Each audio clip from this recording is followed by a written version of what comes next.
Hey guys, it's Angela with Wildstyle. Today's project, I'm going to be planting some onions and pepper seeds. So I have a hybrid red onion called red carpet onions, hybrid yellow onions called talon onions. We're going to do plum tomatoes. I've got red, green, and purple bell pepper seeds also. We're going to start all those. Before you get started, the first thing you're going to want to do is label your tags so that they are ready to go, because once you get your hands covered in dirt, it's a lot harder to do this. So I like the short tags so that when I stick them in the container, they're short enough that I can still stick the dome on the top and the tag is not in the way of the dome. I also like to use this as a garden marker. I think I just got that off of Amazon, but it holds up really well to getting blasted with water as I water down my seeds and the humidity of the dome. So those are my favorite products for getting started there. Today I'm going to use half potting mix and half of the seed starting mix. A lot of times they have you start with just the seed starting mix, which is real light and fluffy. It lets the seeds get their roots out. Sometimes the plain potting mix is too heavy and the roots can't push through that, and so it's harder for the seeds to start. But I've had good luck with mixing these kind of about half and half, and that seems to lighten up the regular potting mix soil, but it has more nutrients for the seeds than just a plain seed starting mix. And so that gives me a little bit longer, allows my plants to grow a little bit bigger before I have to repot them, and I found that works out pretty well. So we're going to try that again with these seeds. I haven't done it with these seeds. The ones I have done it with was artichokes and geraniums, and they are flourishing very well so far. So we'll see how these do with that mixture.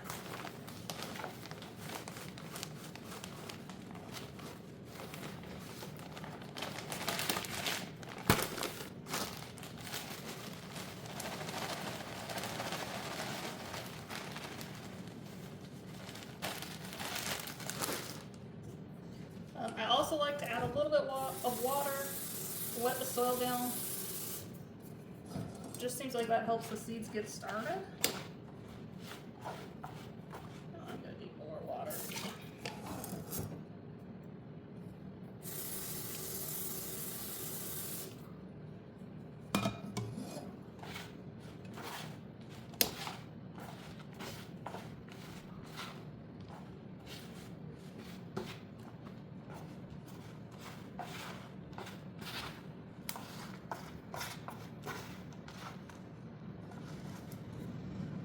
So you're gonna have to get the right amount of water.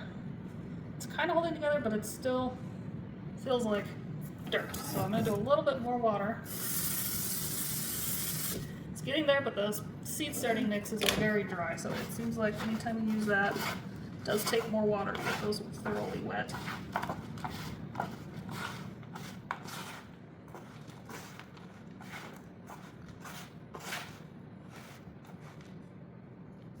Okay, that's looking better. So now the soil is moist enough that it will hold its shape.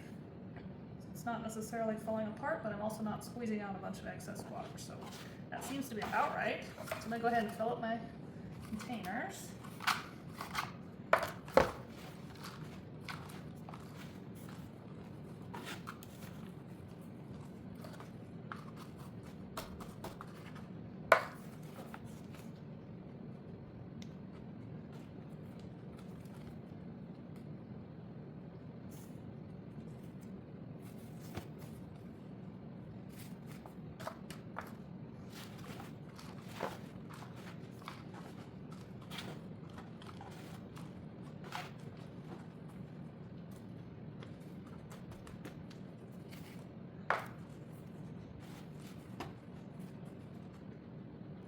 And I just like to kind of poke that dirt in there, just give it a light poke.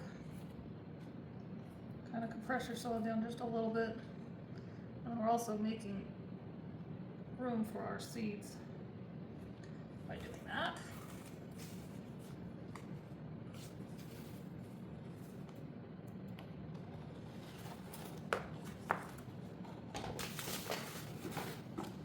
Okay, so once that's done,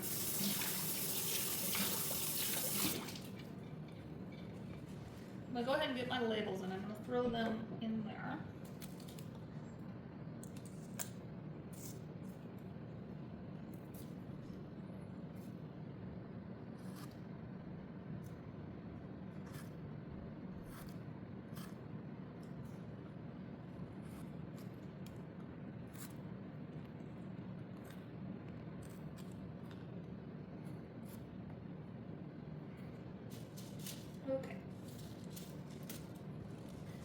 these are all supposed to be about 1/4 of an inch deep, so I tried to leave just a little bit of room.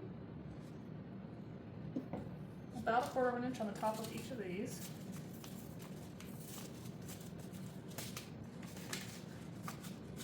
The onion seeds I'm going to sew in pretty thick because I don't have good luck with actually getting them to start. Part of that is old onion seeds don't work very well from year to year, so if you can get fresher onion seeds, the better luck you're going to have.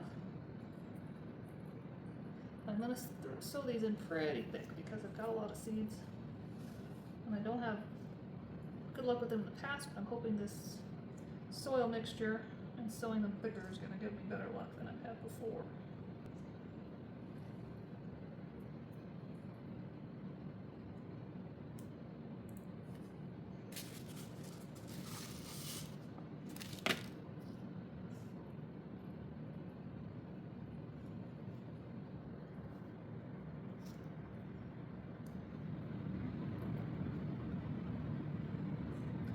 And if you buy the little starts from the store, they are thickly packed in those little cells. So that kind of gives you some confidence that you can throw them in here pretty thick and they're going to be fine for quite a while.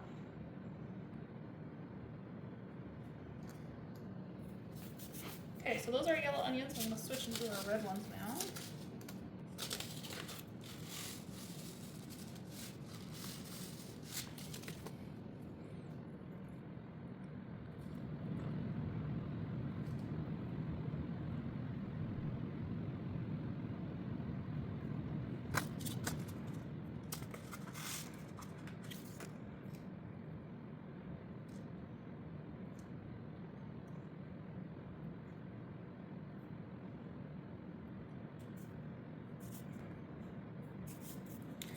Okay, switching gears now to our plum regal tomatoes.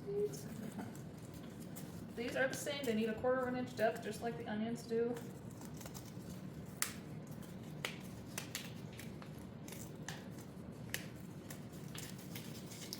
And you want to start the onions about 8 to 10 weeks before your average last frost date, and you want to start your tomatoes and peppers about 8 weeks before your average last frost date also. So there's not a ton of seeds in this mixture, so I'm just going to put a handful of those in each cell and use what I've got here.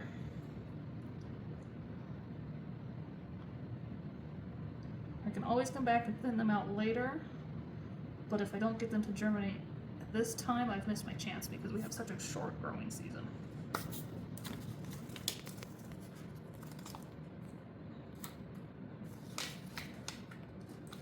So these are a sweet pepper, red bell pepper. I think I used these last year and I don't have a lot of seeds left over. So I'm just doing 2 cells of those today.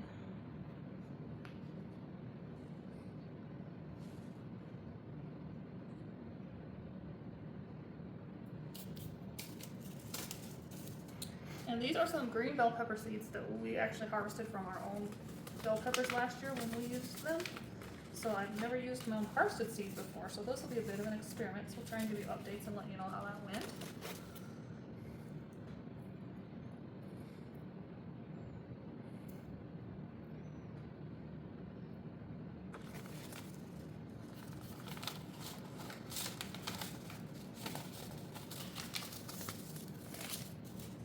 And then we also had purple bell peppers that we harvested our seeds from, and those are a lot of fun. The kids really enjoyed having purple bell peppers, so if you can get your hands on some of those, they're a lot of fun.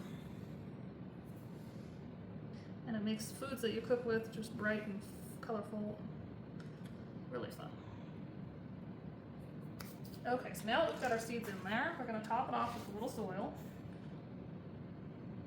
And just kind of lightly adding soil to the top. We don't want to lose those seeds, but we do need to get another 1/4 inch of soil across the top.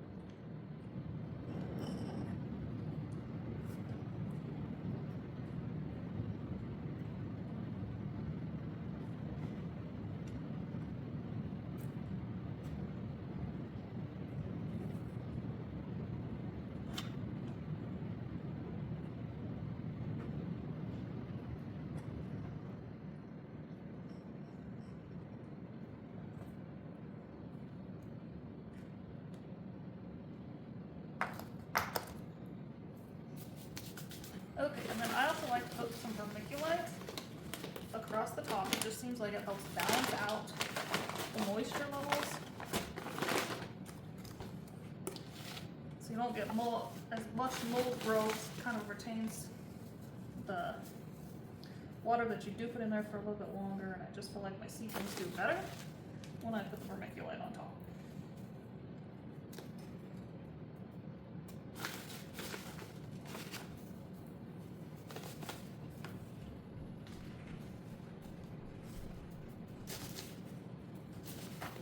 Okay.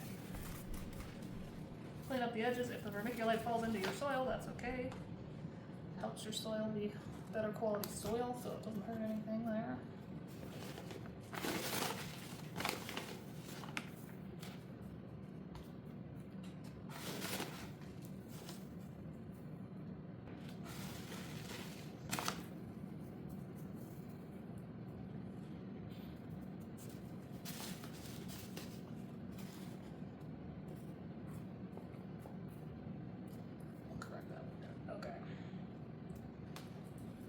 Okay, so there they are. I'm going to, let's see, mist them in just a little bit, kind of, since the soil's already pre-moistened, you don't have to do a lot. But this kind of helps the vermiculite settle down into place. Just get your seeds just a little bit more wet.